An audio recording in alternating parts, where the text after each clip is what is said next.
voulons plus être mariés mineurs. Nous voulons nous-mêmes choisir nos maris et être propriétaires de nos terres.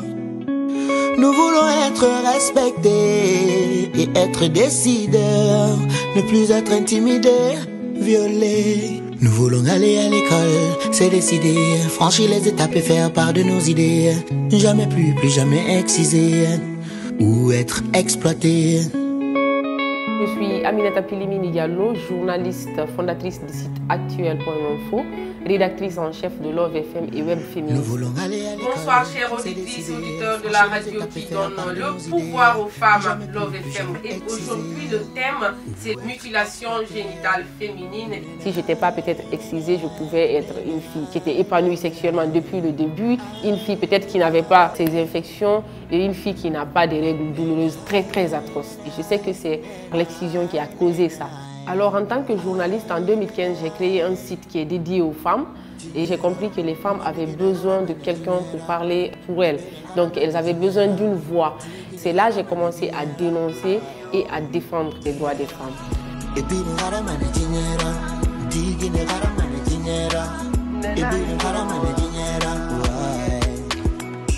Si c'est vrai qu'elle est l'humanité, faut plus la soumettre en vérité dans les mains d'une femme préparée. Maintenant, parlant d'excision, le problème de la Guinée, c'est encore la société. C'est cette tradition qui est trop ancrée. On parle souvent d'émancipation de la femme, mais en réalité, il s'agit plutôt de l'émancipation des hommes qui briment les femmes. Mais on a arrêté beaucoup de choses qui nous font mal. Pourquoi on n'arrête pas ce qui fait mal aux femmes? Malheureusement, nous n'avons pas les ressources suffisantes. Mais moi, je n'ai pas de moyens, mais j'ai un site qui est dédié aux femmes. Du 1er janvier au 31 décembre, c'est ce que je fais. Ça ne demande pas trop de moyens, monsieur le ministre, si on veut le faire. J'ai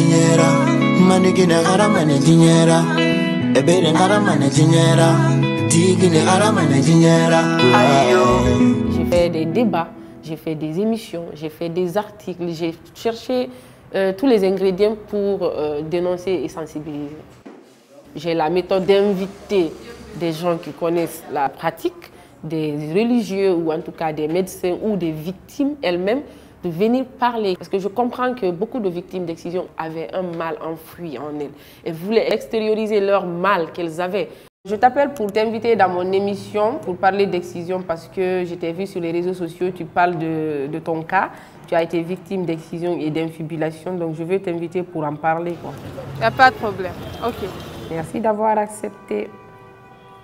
J'ai appelé mes invités pour qu'ils me garantissent que, par exemple, la victime ne va pas venir parler de médecine, que le médecin ne va pas parler de religieux et que la journaliste ne va pas parler de religion. Donc que chacun parle de ce qu'il doit parler. Avant, personne ne n'osait même dire que je suis excisée. Moi, on m'a même dit ça parce que j'avais fait une interview avec Espace où j'ai dit j'ai été excisée. Juste la phrase là, les gens me l'ont ramené comme ça. Pourquoi tu dis à la télé que tu es excisée? Les gens osent aujourd'hui quand même dénoncer et le tabou, il est brisé autour de l'excision. Je vais revenir vers Nakone qui est ma star parce que c'est elle qui a osé. Elle a parlé sur les réseaux sociaux, elle a eu des commentaires négatifs. Qu'est-ce qui t'a poussé vraiment à dénoncer ça sur les réseaux sociaux, Na? Bon, pour un début, ça n'a pas été facile. Comme je suis dans cette lutte pour l'excision, pourquoi ne pas parler de mon histoire? Moi, ma grande soeur a été infibulée, mais elle ne savait pas qu'elle a été infibulée. Elle a failli perdre la vie lors de son premier rapport sexuel. Elle a été transmise à l'hôpital. D'ailleurs, elle a décidé de ne plus se remarier, de ne plus faire des rapports sexuels.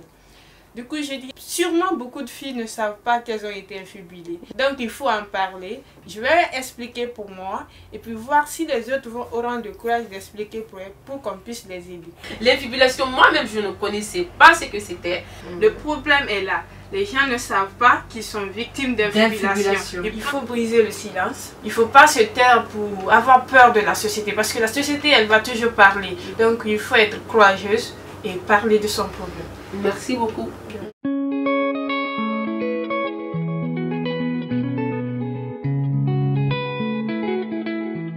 Quand j'ai interviewé des femmes, j'ai été touchée par vraiment le témoignage d'une sage-femme qui me dit que les femmes qui sont excisées durent plus pendant le travail que celles qui ne sont pas excisées. Elles ont des complications. Les bébés même viennent avec des complications. Ce sont ces bébés qui deviennent après épileptiques, parfois. Ok. Je vais tourner vers le docteur. Est-ce que vous avez un message à l'endroit de cette société guinéenne qui prône l'excision? L'excision, l'infibulation, elle est vraiment néfaste. Pour nos mères, nos soeurs et nos filles, il n'y a pas d'avantage, si ce n'est que des inconvénients. Alors le mieux, c'est d'abandonner cette pratique. Éducation pour nos filles, égalité pour nos femmes, halte violence conjugale, mutilation génitale. Nous sommes des musulmans et nous suivons ses traces. Mais le prophète, dans sa famille, ses femmes et ses filles, je crois bien, n'ont pas été excisées. Donc si on doit suivre le prophète, pourquoi on ne devrait pas suivre aussi cet exemple de le prophète? Effectivement, on n'est jamais écrit qu'il a excisé ses filles. Nous sommes obligés à protéger nos enfants. Si tu utilises ta main pour détruire ta propre fille, tu as désobéi à Dieu. C'est pas parce que les Blancs nous ont dit de laisser tomber, c'est Dieu même qui nous dit dans le Coran de laisser tomber tout ce qui peut provoquer la maladie chez nous. Nous voulons aller à l'école, c'est décidé, franchir les étapes et faire part de nos idées. Jamais plus jamais excisé ou être exploité. Je viens de quitter une émission tout à l'heure qui parlait de l'excision. Je pensais que l'excision c'était quelque chose qui était obligé par la religion. Ben là, je trouve que c'est pas ça. Parce que l'imam vient de donner les explications que c'est pas la religion qui oblige les gens.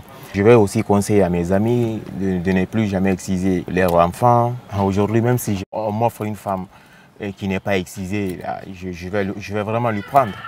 Cela, là, ça m'a encouragé. Avant, je n'avais pas ça en tête. Moi, je pensais que c'était vraiment une obligation, mais là, aujourd'hui, vraiment, je pensais que c'était le temps. Mais bon, Dieu merci, j'ai une idée maintenant sur l'excision. Si c'est vrai qu'elle est l'humanité, faut plus la soumettre en vérité. Dans les mains d'une femme préparée, le monde pourrait mieux se porter. Je dirais que la solution, elle réside essentiellement chez les hommes. Il faut que la communication puisse servir à éveiller les consciences pour que les gens comprennent que ces violences basées sur le genre sont des comportements d'un autre âge qui ne doivent plus avoir cours dans nos cités. Quand je publie sur l'excision, je ne dis pas qu'il n'y a pas une femme qui dit qu'elle est pour, mais il y a plus de femmes contre que d'hommes contre. Pourquoi ils sont pour l'excision et les femmes ne sont pas pour? C'est parce que c'est les femmes qui l'ont vécu. J'ai compris à travers l'émission que c'est une mauvaise souche.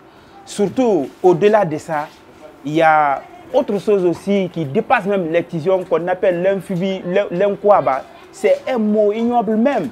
Je ne comprends même pas. Surtout celle qui a intervenu sur ça, elle a subi même. Vraiment, ça m'a piqué, ça m'a choqué. On doit arrêter. En tout cas, moi, à travers l'émission, je vais exhorter ma famille de ne pas pratiquer. Moi, je fais exprès de provoquer les gens sur les réseaux sociaux pour voir les réactions. Je préfère plus choquer d'ailleurs que de demander aux gens d'arrêter.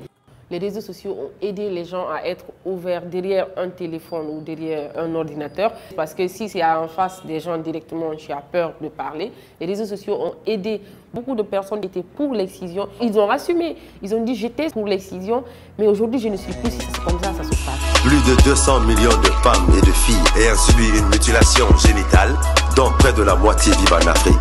J'ai vu qu'il y a des femmes aujourd'hui n'excisent pas leurs filles. Elles font semblant d'exciser pour que la société dise au moins que la fille a été excisée. Donc il y a le jugement de la société qu'elles ont peur de ça, mais elles n'ont plus peur qu'on coupe leur fille ou qu'on ne les coupe pas.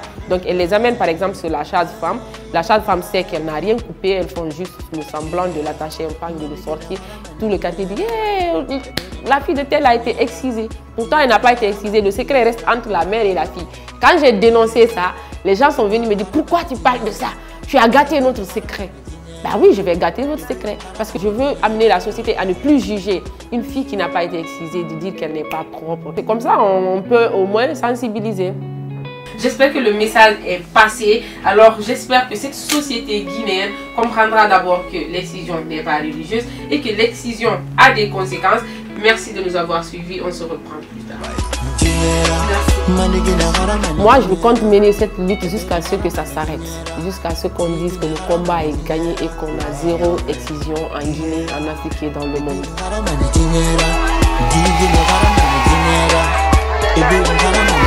da.